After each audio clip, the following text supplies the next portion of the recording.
maaso n'okubeera nti munnange bakuba baamaliriza nga eddwaliro nalyo ligenze maaso n'okubeera nti munnange likosebwa but Iran egamba that was not the main target.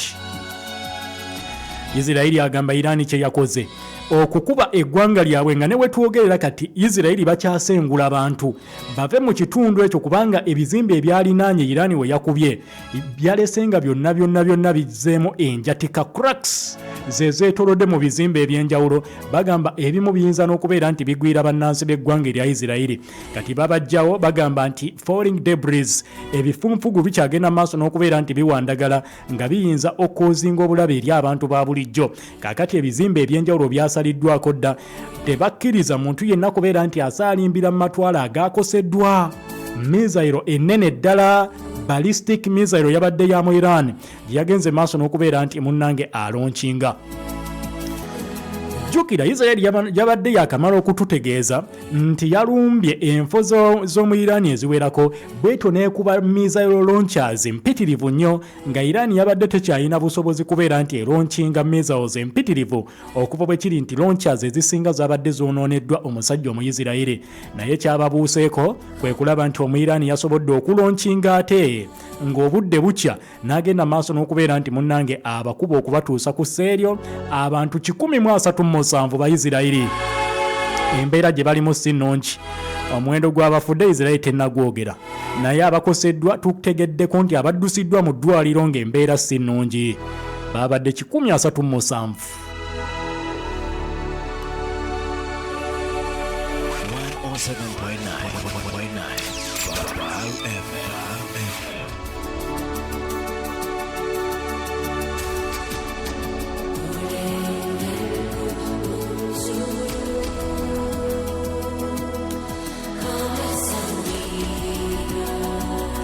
Bakulaga omukutu ogwa BBC ebifaananyi bigenda maaso n'okubeera nti bisheyaringibwa by'ebyebizimbe ebyenjawulo ebyakoseddwa nga bakulaga essaawa ntono omutwe gwe bawadde story eno gugamba hours after missile strike near Tel Aviv glasses and metal continue to fall. Nasifu twakoze ffe n'ovunule oba nzivunule byentandise malirize kyentandise. Essaawa nga zimaze okuyitawo entono ng'obulumbaganyi bukoleddwa story eno BBC gitaddeyo ssaawa zibadde 7 ne bagamba nti oluvannyuma lw'obulumbaganyi obwakoleddwa eggwanga erya Iran ku ggwanga erya Israel endabirwamu kw'ossa n'ebyuma ne bwe twogera kati bikyava ku bizimbe nga bigwa. Essaawa 5 ze zabadde zaakayitawo kati essaawa 7 ze ziyiseewo okuva amawulire gano bwe gafulumye mu ggwanga erya Israel nga Iran ebakubye ballistic missile. Ballistic missile eno yakubye ekizimbe mu district emanyiddwa nga Ramat Gan mu ggwanga erya Israel mu buvanjuba obw'ekibuga Tel Aviv. Ebizimbe bingi ebyagenze maaso n'okubeera nti munnange bikosebwa nga kwe kwabadde n'ekizimbe eky'emyaliiro emiyitirivu ennyo ekyawumuggoseemu ogutuli ogunene mu makkati gaakyo era nga bakulaga nti waakiri street yonna nga ebunye endabirwamu z'ebizimbe balcony ezikwata abantu obutagwayo eno wansi kw'osobola okuyimirira n'olengera ebiri ewala ng'oli stede zonna zaakutuseeyo ne zigwa wansi. Fulozi eziwerako okudda waggulu zagenze maaso n'okubeera nti zonna ziyuzibwayuzibwa ebyuma ne biyuzibwayuzibwa emizinga gy'omusajja omu Iran egyakubiddwa amakya ag'olunaku olwaleero kaakati ne bakukkiriza wansi mu katundu akamanyiddwa nga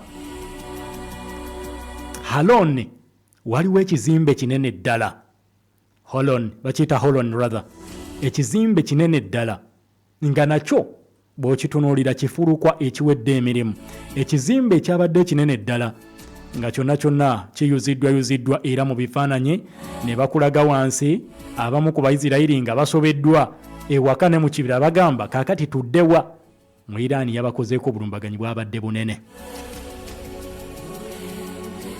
Zigenze okuwera ssaawa zibadde 6 ez'emisana nga Isirayiri etutegeeza nga bayita mu basawo nti abantu 89 be babadde bamaze okubeera nti bakakasibwa mu malwaliro ag'enjawulo nga ba casualties. Kwaba tugambye omuwendo gwa ba casualties gweyongedde. Abaakoseddwa mu bulumbaganyi buno obw'eggwanga erya Iran amakya ga leero, ba medics mu ggwanga erya Isirayiri nga bwe bagamba. Okusinziira ku Israel Emergency Service,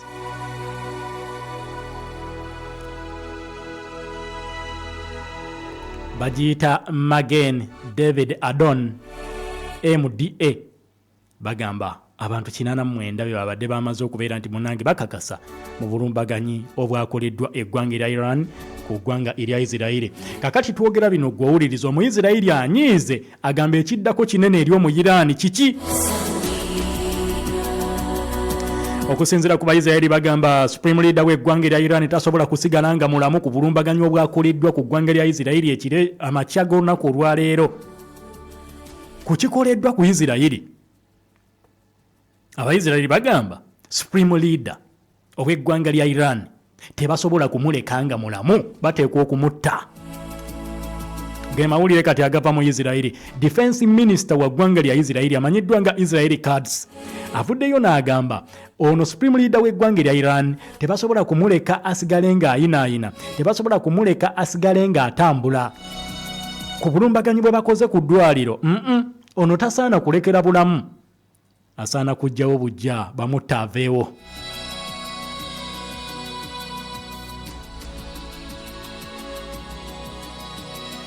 Okusinziira ku statement gy'akozesezza Israeli Quds, agambye Iran's leader should no longer exist. Omukulembeze w'eggwanga erya Iran, Supreme Leader Ayatollah, kati tasobola kusigala nga mulamu, tagwanidde kusigala nga akyatemya.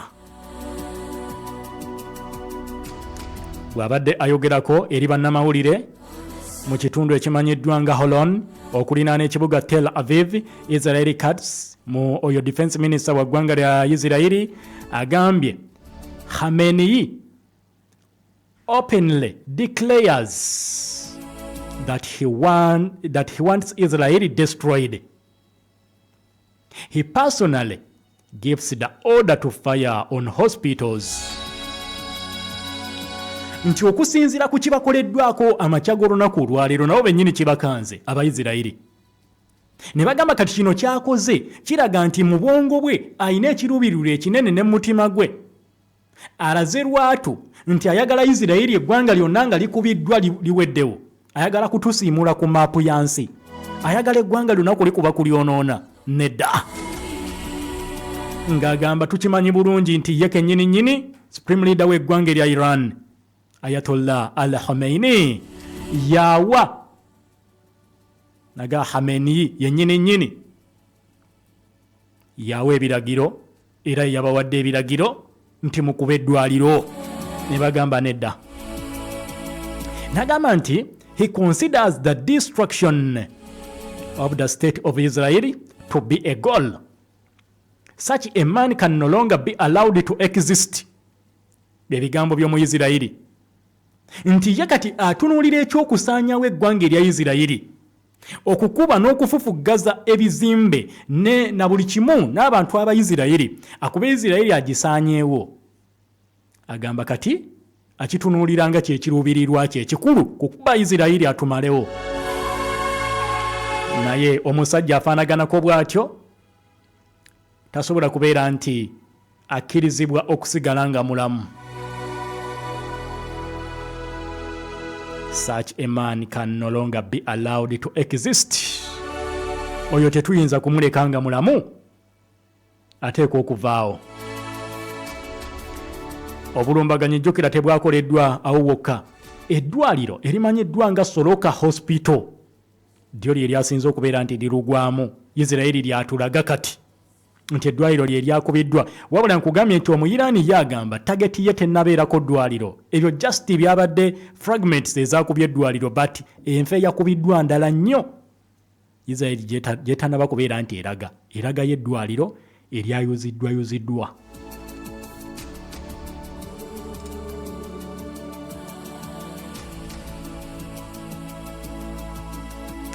era n'agamba supreme leader essaawa yonna Israeli emutta ow'eggwanga lya Iran.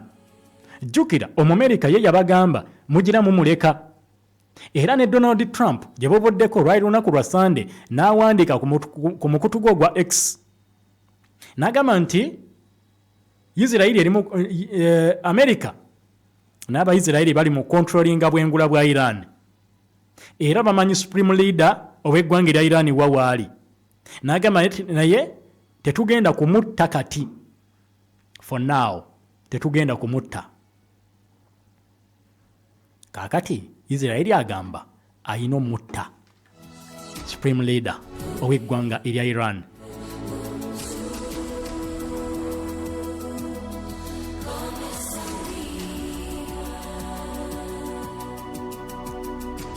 Okusinziira ku basawo abakugu mu ggwanga erya Israeli bagambye waadi ezisinga ez'eddwaliro zaayonooneddwa. Kati gy'emitwe egyebulunguludde amawulire gonna bwe bulumbaganye omusajja bwe yabakozeeko ng'akozesa emizinga emitonotono. Omuyiraani jjo nakuwadde Arsenal y'Omuyiraani ne nkugamba gye gimu ku mizinga gy'ayina egitali myangu. Omuzinga ogumanyiddwa nga Sejir nagambye muzinga muzibu nnyo, ate kati ogugwo waliwo omulala gwe nagambye ogugula $8,000,000 eza dola nga buli muzinga Iran gwafulumye okukuba aba akasuse $8,000,000 eza dola. Ogwo gwate tannaba kubeera nti agukwatako, tannaba gwa $8,000,000 eza dola. Guno Sejiru gwe yakasuse gugula $5,000,000 ziringa 5 eza dola. Bwe yagenze maaso n'okubeera nti abakuba buli muzinga bw'owulira ssente zaagwo nga zisingako omanya kyegukola kyanjawuloko ku guli ogwa ssente entono. Ssente ezimu zigenda nnyo mu maintenance storage ey'omuzinga ogwo n'ebiguliko features zaagwo. Kati guno gwe yabakubye gwa $5,000,000 eza dola, yakasuse $5,000,000 eza dola ne zikola damage eyo. Yo mu Iran agamba sitidde. Era bw'abadde ayogerako eri bannansi b'eggwanga erya Iran, Ayatollah bagambye Abayiraani temutiitiira. Bwe munaatiitiira omulabe wammwe agenda tegeera nti mutidde, kitegeeza agenda bakola kyonna ky'ayagadde. Naye mulage nti temutidde. Era naye supreme leader n'agamba nange sitidde. Wakati mu kugamba nti tateekwa kubeerawo agamba tatidde. Kati kino ky'ogenda okuwulira ono musawo ono director wa ddwaliro eryakubiddwa mu Isiraeli bamuyita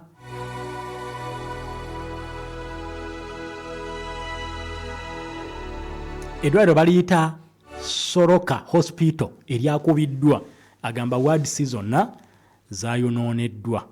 Akwe ku ddoboozi lye wano tukyali mu Mpulidde Kamenya, tutandika butandisi. Mawulire gajja buli ddakiika, buli sekendi oli eyo olugoberera olutalo. Aba ttiimu Iran bayitirivu ne ttiimu Isiraeli bangi.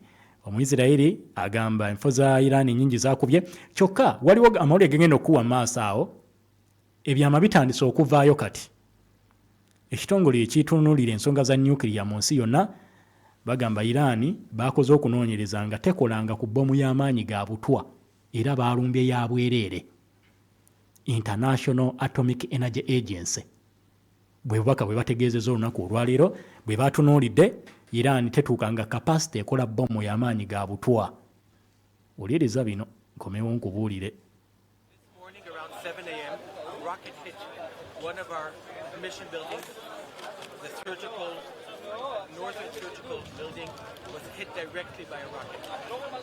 As a result of this hit, fire broke out in this building.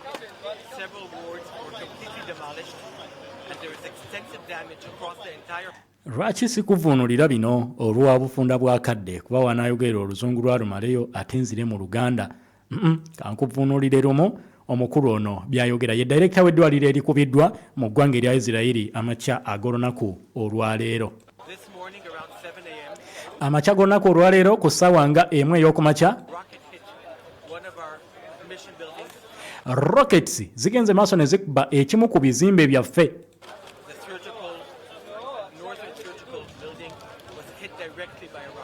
Ekizimbe kino nga byemu ku bizimbe eby'enkizo ku ddwaliro lino bikubiddwa directly eggwanga erya Iran. As a result of this out of this building.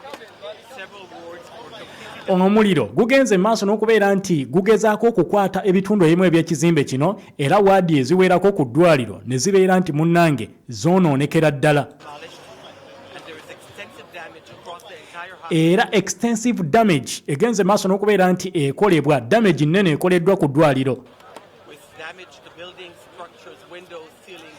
bw'otunuulira ekizimbe kino amadinisa siiringi byonna biyuziddwa Across the medical center. This specific building, because it's an older building, was evacuated by us in the past few days, and the department that was directly hit was empty at the time it was hit. Other departments across the medical center had patients in them, were hit, and we have 40 injured people from people who were in the hospital at the time. sofa mukadde akabadde agamba nti balinayo abantu kumpi 40 abagenda maaso n'okubeera nti bajjanjabwa abakoseddwa okuva mu njege eno Majority of these staff and patients are lightly wounded from abamu ku basitaafu baabwe wamu n'abalwadde balabika nga bali likely wounded broken glass, falling ceilings. bw'otunuulira siiringi zibadde zigwa buli kaseera nga siiringi eyulikayo n'egwa wansi kyokka nga obulumbuganyi bwakoleddwa dda naye nga ebimu ku bifunfugu bikyagwa okuva ku kizimbe ekyo ekikubiddwa Other effects. They were all treated in our emergency department. We're trying to minimize the number of people at kaakati bagezaako okubeera nti bakendeeza ennamba y'abantu the moment. We don't know if buildings might collapse. mu kaseera kano tetumanyi bizimbe bimeka ebiyinza era okugwa kuba tulaba ebizimbe bingi ebyonooneddwa kati bagezaako okubaako engeri gye bataasa abantu abayinza okufiira mu njege eno waliwo ebizimbe ebikyagwa paka kati cracks zazze mu bizimbe bingi olw'obulumbaganyi buno If wards might collapse. We will know more by the end of the day, and we will issue more statements. People we have Tuddeko left in the wano. hospital at the moment, we don't know if buildings might collapse or if wards might collapse. owulira agambye nti mu kaseera kano tetumanyi bizimbe bimeka ebiyinza okugwa oba floors mmeka ez'ebizimbe eziyinza okugwa We will know more by the end of the day, and we tujja kumanya ebisingawo olunaku luno we lunaazibira will issue more statements. People we have left in the hospital are elderly people, cancer patients, people who need urgent medical care.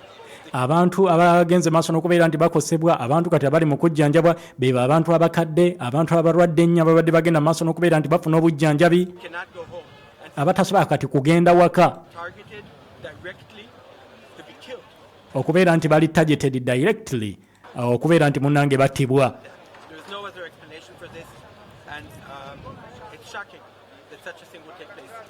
oyo ye director w'eddwaliro erikubiddwa olunaku olwaleero eggwanga erya Iran ebizimbe paka kati nkugambye nti bikyagwa olw'amaanyi g'omuzinga ogukubiddwa ku ggwanga erya Israel olunaku olwaleero kaakati byonna nga bikyali bwe bityo supreme leader w'eggwanga erya Iran aliko byagambye bannansi b'eggwanga erya Iran n'abagaba bannange mugume munywere kyonna kyonna ekijja mubeere nti musobola okukyeteekerateekera amawanga ag'enjawulo gatandise okuggalawo embassies ndabye Bulgaria egaddewo embassy yayo mu ggwanga erya Iran n'abakozi bonna ne batikka ne bajjawo mu kibuga Tehran eky'eggwanga erya Iran ne bagamba abaaye twetegula ekitundu kino n'abamu abali munda mu ggwanga erya Israel batandise okubeera nti babajjayo babatwale mu bitundu ebirala. China nayo eri ku kaweefube wa kusomba abantu baayo ebajje munda mu ggwanga erya Iran ebatwale mu bitundu ebirala ne mu Israel naye eri mu kubasomba kubeera nti ebajjayo kyekiddako supreme leader Israel egamba eteekwa okumujjawo okumusaanyaawo. Iran alina kyagenda okukola ekigenda okukosa ensi yonna. Kiki kyagenda okukola ekigenda okukosa ensi yonna? Mu ddakiika ezigoberera kyenkomawo nakyo tufuna obubaka buno onyoyo ne kakooka akanyogoga tudde 107.9 FM